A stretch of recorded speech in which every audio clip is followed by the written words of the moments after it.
جملے آپ سنتے ہی اس لیے ہیں کہ آپ نے طے کر رکھا ہے کہ ہم نے عوام کی بات نہیں ماننی، ہم نے عوام کی بات نہیں سننی، ہم نے خود طے کرنا ہے کہ عوام کے لیے کیا بہتر ہے اور پاکستان کے لیے. اب ہمیں ایک چیز سمجھنے کی ضرورت ہے، وہ یہ کہ ہم پاکستان کہہ کسے رہے ہیں. پاکستان اگر زمین ہے، اگر پاکستان پہاڑوں اور دریاؤں کا نام ہے تو پھر تو ٹھیک ہے، پھر تو آپ ٹھیک کہہ رہے ہیں.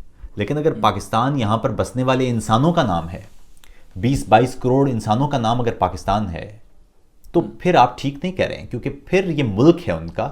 وہ اگر ٹھیک فیصلہ کریں گے تو انہیں فائدہ ہوگا، وہ غلط فیصلہ کریں گے تو خود بھگتیں گے، وہ پھر غلط فیصلہ کریں گے پھر بھگتیں گے، وہ پھر غلط فیصلہ کریں گے پھر بھگتیں گے، اور اس طرح کرتے کرتے وہ ٹھیک فیصلہ کریں گے. اور ایمانداری کی بات دیکھیے، ایمانداری کی بات یہ ہے کہ پاکستانی قوم نے جب بھی آزادانہ فیصلہ کیا ہے وہ ہر دفعہ ٹھیک رہا ہے. پاکستان کو نقصان کب پہنچا ہے؟ آپ پاکستان کی تاریخ دیکھیے، آپ دیکھیں گے کہ پاکستان کو نقصان وہ ملک ٹوٹنے کی صورت میں ہو، یا وہ سیاچن چھن جانے کی صورت میں ہو، یا وہ کسی جنگ کی صورت میں ہو، یا وہ ملک کے شہری ان کی امریکہ کی حوالگی کی صورت میں ہو، یا ملک کے فوجی اڈے دینے کی صورت میں ہو، یا ملک پر ایک فورن طاقت اس کی مفادات کی جنگ شروع کرنے. یہ تمام واقعات کب ہوئے ہیں؟ آپ یہ دیکھیے کہ آپ کی لولی لنگڑی پارلیمان جب بھی رہی ہے، اس دور میں پارلیمان میں جب فیصلہ آیا ہے کوئی ہونے کے لیے، فار ایگزامپل میں آپ کو ایگزامپل سے بتا سکتا ہوں، یمن میں پاکستانی فوج بھیجے جانے کا جیسے معاملہ تھا، پارلیمان میں جب یہ بات آ گئی تو پھر پارلیمان نے نہیں ہونے دیا یہ کام. اگر آپ امیجن کیجئے نا کہ آپ کی فوج یمن میں لڑ رہی ہوتی تو آپ کے ملک میں کس انداز کی فرقہ واریت پیدا ہو جاتی. تو میری رائے میں یہ غلط کانسیپٹ ہے کہ جو جمہوریت ہے وہ اس میں وہ ٹھیک فیصلے دیں. دوسری بات جو آپ یہ کہہ رہے ہیں کہ ایماندار وزیر اعظم، دیکھیے وزیر اعظم کا ایماندار ہونا، ایک فرد کے ایماندار ہونے سے ملک کبھی نہیں بنتا، نہ چلتا ہے. آپ کو یاد رکھنا چاہیے کہ جب تک آپ اصلاحات نہیں لائیں گے، جب تک آپ ایک سسٹم پیدا نہیں کریں گے، جب تک آپ اداروں کو زندہ نہیں کریں گے، آپ پارلیمان کو بائی پاس کریں، آپ کابینہ کو بائی پاس کریں، تو آپ ایماندار پھر اور آپ عدالتیں آپ کے سامنے اس انداز کے فیصلے دے رہی ہوں، تو اس طرح سے تو ایمانداری نہیں ہے. دوسری بات یہ ہے، آپ نے کہا الیکٹیبلز. دیکھیے یہ جو جتنے بھی الیکٹیبلز ہیں یہ سارے ہیں کون سے؟ یہ سارے وہی لوگ ہیں جو گیٹ نمبر 4 بقول شیخ رشید کے وہاں سے آئے ہوئے لوگ ہیں. یہ سارے جی ایچ کیو کی آشیرواد والے لوگ ہیں. یہی تو مسئلہ ہے کہ یہ الیکٹیبلز اصل میں نہیں ہیں، یہ عوام کے نمائندے نہیں ہیں. پاکستان میں دور افتادہ علاقوں میں بھی جہاں بھی یہ دھاندلی نہیں ہوتی یا کم ہوتی ہے، وہاں پر آپ چیک کیجئے کہ لوگوں کا فیصلہ کتنا درست ہوتا ہے.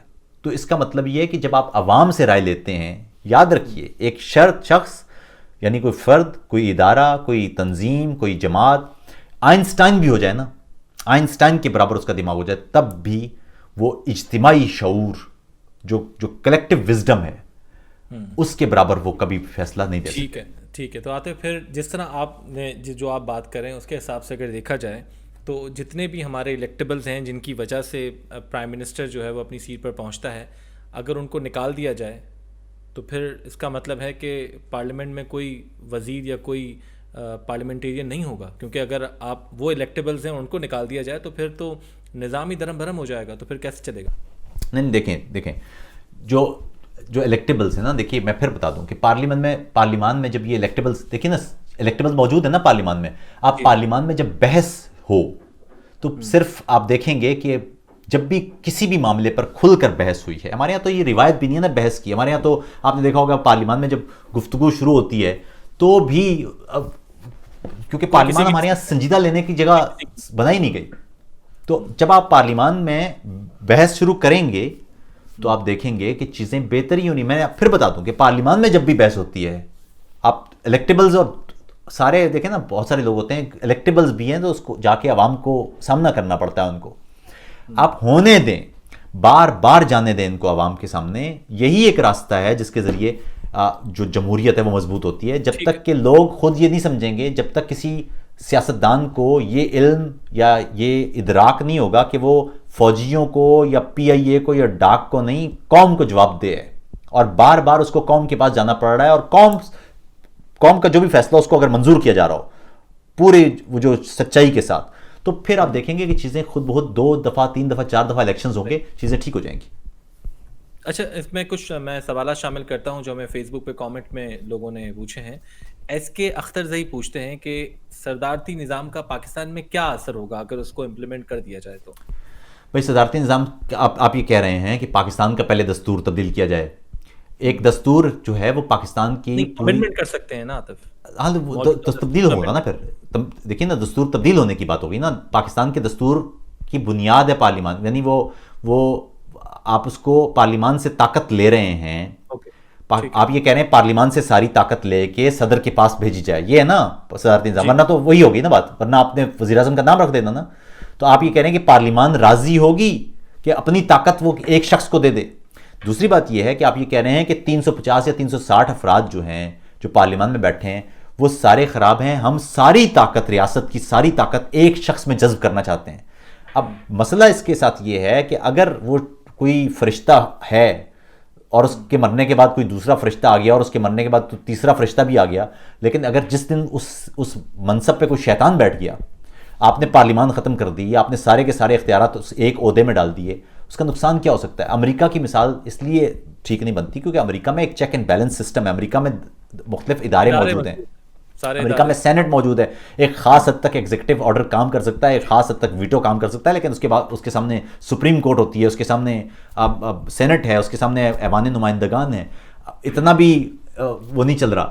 لیکن آپ کے سامنے ایک اور مثال ہے ترکی کی، ترکی میں پارلیمانی نظام چل رہا تھا، 2 دفعہ جب ایردوان وہ وزیر اعظم بنے اور اس کے بعد 2 دفعہ کے بعد وہ بن نہیں سکتے تھے، انہوں نے اپنے آپ کو صدر بنایا، صدر بنانے کے بعد انہوں نے پارلیمان سے امینڈمنٹ کروا کے وزیر اعظم کے عہدے کے لیے جو مدت کا تعین تھا 2 سال 2 دفعہ کا وہ ختم کر کے اب وہ انلمیٹڈ کیا، پھر وہ وزیر اعظم بنے وزیر اعظم، اور اس کے بعد انہوں نے پورے دستوری تبدیلی کر کے ساری طاقت، عدلیہ کے اندر طاقت بھی اب ان کے پاس ہے، یعنی عدلیہ کے جج اپوائنٹمنٹ کرنے سے لے کے میڈیا کی طاقت، میڈیا پر قدغنیں لگانے سے لے کے لوگوں کو جیلوں میں ڈالنے سے لے کے، اب حالت یہ ہے اس وقت میں کل ایک رپورٹ پڑھ رہا تھا وقار کہ ترکی کی جیلوں میں اس وقت وہ جو کرونا پھیل رہا ہے اس کی وجہ سے بے شمار ایسے مجرمان جو وہاں بند تھے ان کو چھوڑ دیا گیا جن پر قتل اور تشدد اور اس انداز کے شدید نوعیت کے الزامات تھے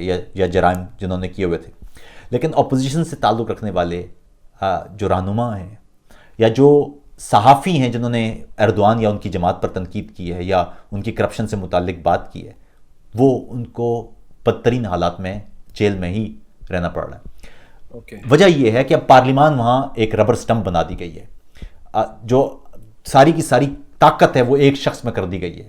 اور چلیے فرض کر لیتے ہیں ایردوان بہت ہی کوئی شریف آدمی ہے، فرض کیجئے کہ ایردوان جب، کیونکہ یہاں کوئی ولی ہو، کوئی فرشتہ ہو یا کوئی بھی ہو، وہ جو زمین پہ آیا ہے نا، جو پیدا ہوا ہے اسے جانا ہے، تو بات یہ ہے کہ ایردوان نے بھی جانا ہے، اس کے بعد کیا ہوگا؟ اس کے بعد کوئی اور شیطان صفت بیٹھ جائے گا تو پھر کیا کرے گا؟ تو پھر کیا کریں گے آپ اس کو؟ ٹھیک ہے، تو اچھا اسی سلسلے میں ایک اور سوال ہے، میں یہ پوچھنا چاہوں گا، زارا سرمد نے یہ سوال کیا تھا، وہ کہتے ہیں کہ پاکستان کے لیے کیا بہتر ہے؟ کیا پاکستان کے لیے صدارتی نظام بہتر ہے یا پارلیمانی نظام بہتر ہے اس وقت کرنٹ سیٹ اپ میں؟ میں نے پھر عرض کر دوں، پاکستان کے لیے پارلیمانی نظام ہی بہتر ہے، اور اس کی وجہ یہ ہے کہ پاکستان میں آپ ایک شخص کو، جبکہ آپ کے پاس دستوری دائرے میں رہنے والے ادارے موجود نہیں ہیں، آپ کے پاس عدلیہ اور میڈیا جیسے آزاد ادارے نہیں ہیں، ایسے میں ایک شخص میں ساری قوت، سارے اختیارات جمع کرنا وہ ایک انتہائی خطرناک عمل ہو سکتا ہے۔ پاکستان کے لیے سب سے بہتر جو راستہ ہے وہ پارلیمانی جمہوریت ہی ہے۔ اور دوسری بات یہ ہے کہ پارلیمانی جمہوریت کو آپ برا اس لیے نہیں کہہ سکتے کیونکہ ابھی تک آپ نے پارلیمانی جمہوریت پہ عمل ہی نہیں کیا۔ ایک چیز جس پر آپ نے عمل ہی نہیں کیا اس کو آپ برا بھلا کہہ رہے ہیں۔ پہلے آپ انتخابات شفاف بنانے پر زور دیں، شفاف انتخابات کے ذریعے لوگوں کو آشیرواد سے نہ آنے دیں، عوام کی آشیرواد سے لوگوں کو ایوان نمائندگان میں پہنچائیں، وہاں پھر ان کو 5 سال دیں، 5 سال کے بعد انہیں پھر عوام کے سامنے لائیں، پھر شفاف طریقے سے انتخابات کرائیں۔ آپ خود دیکھیں گے کہ کہ چیزیں بہتر ہو رہی ہیں. مسئلہ یہ ہے کہ ہم نے ابھی تک ایسا کیا ہی نہیں ہے. آپ یہ دیکھیں نا, پاکستان کی تاریخ میں سے 70 سال میں سے 35 سال کے قریب تو جہاں مارشل لا رہا ہے, صدارتی نظام رہا ہے نا, اس کا نتیجہ کیا نکلا ہے؟ پاکستان کے بڑے بڑے علمیے اور سانحے اس وقت ہوئے ہیں جب یہاں پر صدارتی نظام تھا.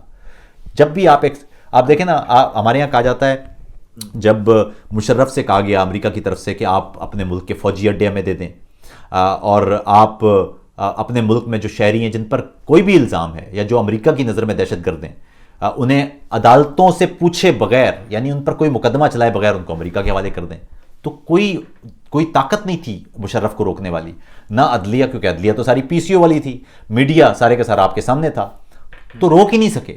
اور اس پر بھی خطرناک بات یہ تھی کہ جو لبرل طبقہ تھا ہمارا, وہ اس پہ خوش ہو رہا تھا کہ مولوی جا رہے ہیں تو اچھا ہے, جانے دیں. ڈرون حملے ہو رہے تھے, ان کا جی اچھا ہے ڈرون حملے ہو رہے ہیں تو ہمیں کیا, وہ تو قبائلی لوگ مر رہے ہیں یا جو طالبان ہیں وہ مر رہے ہیں, ہمیں کیا فرق پڑتا ہے.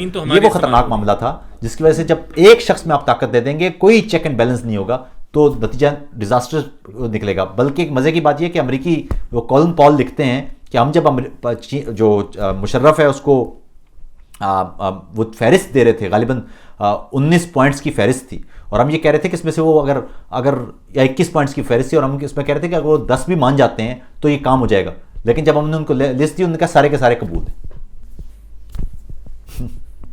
لیکن ٹھیک ہے عاطف, میں سمجھ گیا آپ کی بات. لیکن مجھے ایک بات بتائیے, آپ کو نہیں لگتا کہ سب سے پہلے عوام کو باشعور ہونا چاہیے, تاکہ جن لوگوں کو وہ منتخب کر کے لاتے ہیں وہ لوگ کم از کم اس قابل ہوں کہ جو بیٹھ سکیں اس سیٹ پر, اس پارلیمنٹ میں بیٹھ سکیں, وہ واقعی ان کی نمائندگی کرتے ہوں اپنے حلقوں کی. کیونکہ یہاں پر دیکھا ہی جاتا ہے کہ عاطف, ہمارے ہاں جو ووٹ ہے وہ باقاعدہ بیچا جاتا ہے. آپ کہہ رہے ہیں کہ ٹھیک ہے وہ کسی اور کے آشرواد سے آتے ہیں, اسٹیبلشمنٹ اس میں انوالو ہوتی ہے, الیکشن کبھی بھی نہیں ہوتا ان کے بغیر, یا ریگڈ ہوتے ہیں. لیکن ڈونٹ یو تھنک کہ پہلے عوام کو اتنا شعور ہو کہ وہ ان لوگوں کو ہی ووٹ کرے جو ان کے کام آنے والے ہوں, جو کہ ملک کے مفاد کے لیے ہوں, تو پھر یہ نظام صحیح چلے گا. اگر عوام میں ہی وہ شعور نہیں ہے تو پھر کیسے کام ہوگا؟ تو عوام میں شعور کیسے آئے گا وقار, آپ بتائیے. اس کے لیے آپ کو وقت دینا پڑے گا. تو وقت تو دینا پڑے گا, لیکن اس وقت کو دینے کے لیے بھی ضروری ہے نا, وقت کو دینے کے لیے. ہمارا جو ہمارے وزیر اعظم ہیں وہ کام کر رہے ہیں اس کے اوپر, عوام کو یہ بات پہنچانی پڑے گی کہ وہ کس کو ووٹ دیں اور کس کو ووٹ نہ دیں. نہیں وہ تو ٹھیک ہے, مسئلہ یہ ہے, پہلے تو آپ کو میں پھر بتاتا ہوں, سب سے پہلے تو آپ کو یہ میک شیور کرنا ہوگا کہ ہر سیاستدان اسے پتہ ہو کہ اس نے عوام کے سامنے جانا ہے. ہائبرڈ حکومتیں عوام کی جواب دہ نہیں ہوتی ہیں. جب آپ کو جی ایچ کیو لائے گا تو آپ جی ایچ کیو کو سرو کریں گے, عوام کو سرو نہیں کریں گے. یہی میں بار بار کہہ رہا ہوں, جب آپ ایک شفاف انتخابات, واحد چیز ہے شفاف انتخابات پہ سب سے زیادہ زور دیں تاکہ عوام فیصلہ کریں. عوام غلط فیصلہ کریں گے نا, ٹھیک ہے, غلط فیصلہ کریں گے تو 5 سال وہ بھگتیں گے, مہنگائی ہوگی, بحران ہوں گے, بہت ساری چیزیں ایک کے بعد ایک کانسپریسی آ رہی ہوگی. اس کے بعد وہ دوبارہ انتخابات کے لیے جائیں گے. جب جائیں گے تو پھر عوام فیصلہ کریں گے, پھر غلط فیصلہ کریں گے, کرنے دیں, پھر 5 سال گزریں گے. ہوگا یہ کہ جب وہ بار بار غلط فیصلہ کریں گے, اس غلط فیصلے سے عوام اتنے جاہل نہیں ہیں. عوام ہمارے ہاں, میں آپ کو سنجیدہ بتاؤں, پاکستان میں جتنا سیاسی شعور ہے بہت کم ملکوں میں ہوتا ہے. آپ یہ دیکھیے کہ پاکستان میں سیاست پر بحث بہت زیادہ ہوتی ہے. اہم بات لیکن یہی ہے کہ غلط فیصلہ بھی اگر کریں تو یہ عوام کو ہی کرنا ہے, عوام ہی کا علاقہ ہے, عوام ہی کا ملک ہے. یہ طے کرنا پڑے گا آپ کو کہ یہ ملک کس کا ہے. یہ ملک چند سیاستدانوں کا ہے, یہ ملک بیوروکریسی کا ہے, یہ ملک 6-7 لاکھ فوج کا ہے, یہ ملک پولیس کا ہے, یہ کس کا ہے ملک؟ اگر یہ ملک 22 کروڑ انسانوں کا ہے تو فیصلے کا حق بھی ان 22 کروڑ انسانوں کو دیں, کیونکہ وہ فیصلہ کریں گے تو ہی ٹھیک ہوگا. ایک اور چیز سمجھ لیجئے, بات یہ ہے, جب فرض کیجئے آپ ایک بڑے کرپٹ آدمی ہیں, آپ نے عوام سے ووٹ لیے ہیں, لیکن وہ ووٹ عوام نے دیے ہیں, آپ کو کسی نے کوئی مدد نہیں کی, آپ کو پتہ ہے کہ لیکن آپ کرپٹ آدمی, آپ نے جا کے 5 سال کرپشن کی ہے, اب آپ دوبارہ عوام کے سامنے آئے ہیں, اب کیا ہوگا؟ آپ پھر غلط دے دے گی ووٹ, ٹھیک ہے غلط دے دے گی, تیسری دفعہ ووٹ دے گی, آپ کے 7 والا حلقہ آگے جا رہا ہوگا اور آپ کا حلقہ وہیں پہ رہ رہا ہوگا. یا ملک کے کسی خاص علاقے میں ترقی ہوگی جہاں پر بہتر لوگ ہوں گے اور دوسرے علاقے پیچھے رہنا شروع ہو جائیں گے. تو خود بخود یہ جو چیک اینڈ بیلنس ہے نا, اسی کا نام ہے. اسی لیے انتخابات کڑی ہے, بنیادی کڑی انتخابات ہے. انتخابات کو شفاف ترین بنائیں, آپ کے بہت سارے مسائل حل ہونا شروع ہو جائیں گے. عوام کو شعور تو ہونے ہی نہیں دیتے. آپ یہ دیکھیں نا کہ جب آپ عوام کی رائے سے بن نہیں رہے تو عوام کو سرو کیوں کریں گے؟ یہ ہے وہ بنیادی کلیہ. ٹھیک. اچھا عاطف، یہ بتائیے، دیکھیں ہمارے پڑوسی ملکوں میں اگر ہم دیکھتے ہیں، ایک طرف افغانستان میں وہاں پہ صدارتی نظام ہے، بھارت میں ایک کامیاب جسے ہم کہہ سکتے ہیں کہ پارلیمانی نظام ہے، اور وہ کئی سالوں سے چل رہا ہے، اس میں کوئی انٹرپشن نہیں ہوئی جس طرح کہ یہاں پر ہوئی ہے. تو ان دونوں ملکوں میں اکانومی کا فرق ہے، ظاہر ہے پاپولیشن کا فرق ہے، لیکن آپ کو کیا لگتا ہے کہ یہ دو مثالیں جو ہمارے رائٹ اور لیفٹ پر موجود ہیں، اس کی مثال کو ہم پاکستان میں کیسے دیکھ سکتے ہیں؟ کہ ان دونوں نظام کو دیکھتے ہوئے ہم پاکستان میں کیسے دیکھ سکتے ہیں کہ کون سا نظام بہتر ہے؟ دیکھیں افغانستان میں جو صدارتی نظام ہے وہ افغانستان دیکھیے شورش زدہ ملک ہے. افغانستان میں آپ کو دیکھنا ہوگا نا کہ جو صدر ہے اس کا دائرہ کار کیا ہے، کتنے ملک کے علاقے پر اس کی طاقت چل رہی ہے. تو وہ ابھی وہاں پر ایک کسی باقاعدہ نظام کی اسٹیبلشمنٹ میں بڑا ٹائم لگے گا. ابھی تو انٹرا افغان ڈائلاگ ہوں گے، دیکھیں گے کیا ہوتا ہے. آپ انڈیا کی بات کرتے ہیں کہ انڈیا، مجھے لگتا ہے انڈیا کی ایک پلس بات ہے اور انڈیا کی ایک مائنس بات ہے، اور پاکستان کی ایک پلس بات ہے اور پاکستان کی بھی ایک مائنس بات ہے. انڈیا کی پلس بات یہ ہے کہ وہاں پر جمہوریت پریکٹس ہوتی جا رہی ہے، اس وجہ سے وہاں پر ایک جو آرگنائزیشن ہے، انسٹیٹیوشنز ہیں، وہ بن گئے ہیں. ٹھیک ہے. اور اسی لیے پچھلے 6-7 سال جو مودی کی حکومت کے ہیں 2014 سے، وہاں پر اداروں پر بہت دباؤ ہے.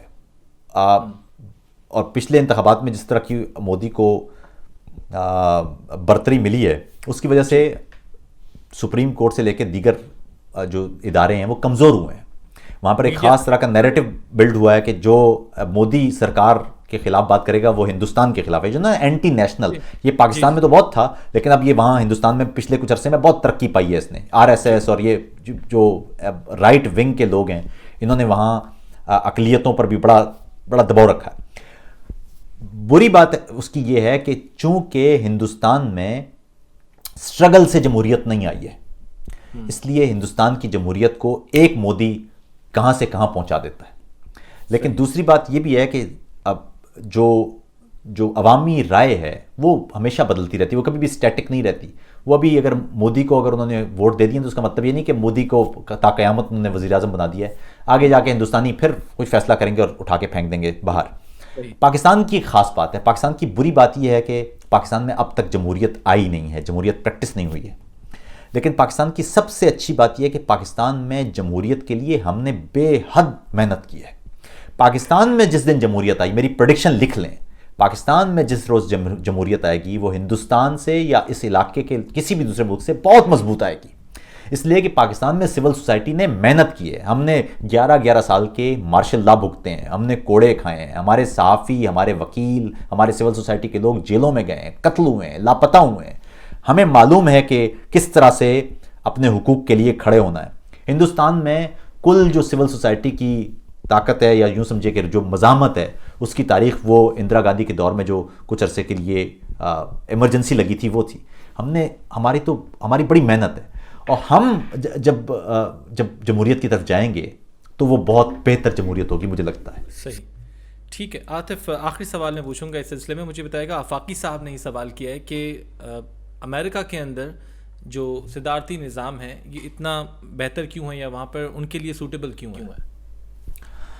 دیکھیں امریکہ کو آپ کو امریکہ کی تاریخ میں دیکھنا پڑے گا نا، یہ بہت لمبی بحث ہو جائے گی.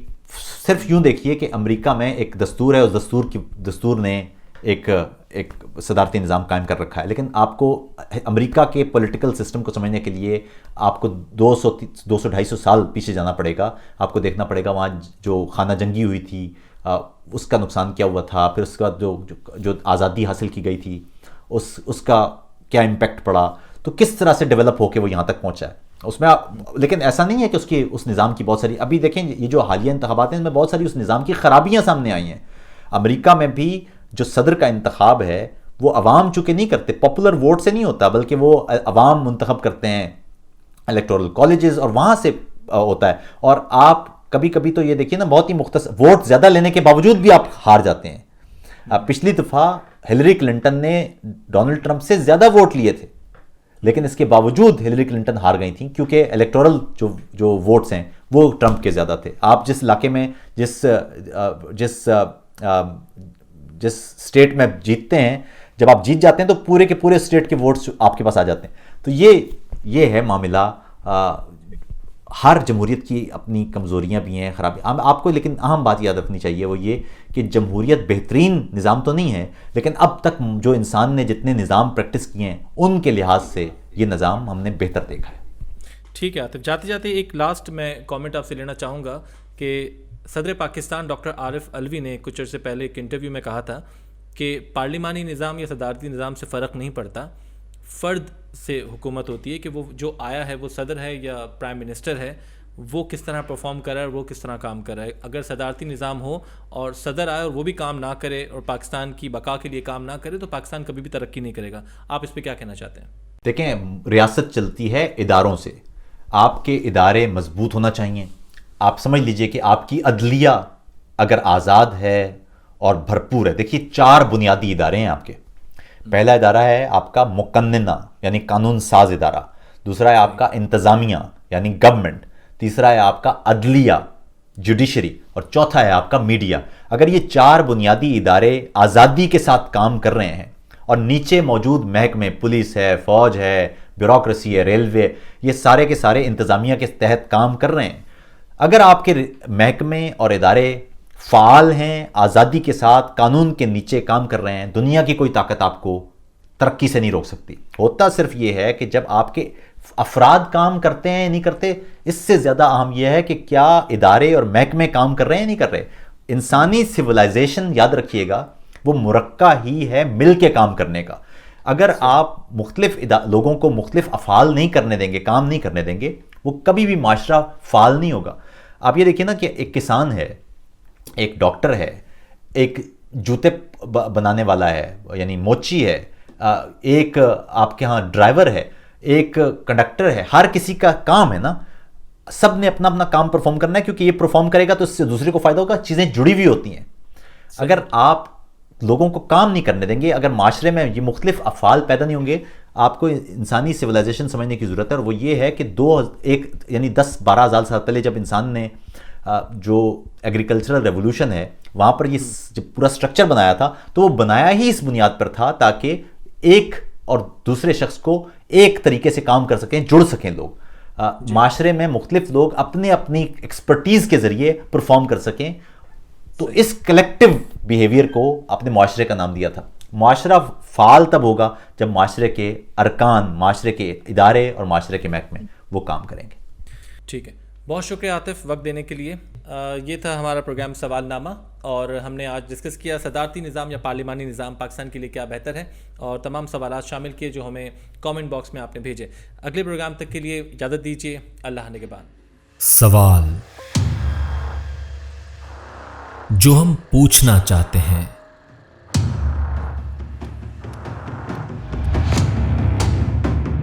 وہ سوال جن کے جواب ہمیں درکار ہیں، وہ سوال جن کے جواب خاموش کر دیے جاتے ہیں۔ دیکھیے سوال نامہ وقار عظمت اور عاطف توقیر کے ساتھ ہر ہفتے کی شام 8 بجے صرف متبادل کے YouTube چینل پر۔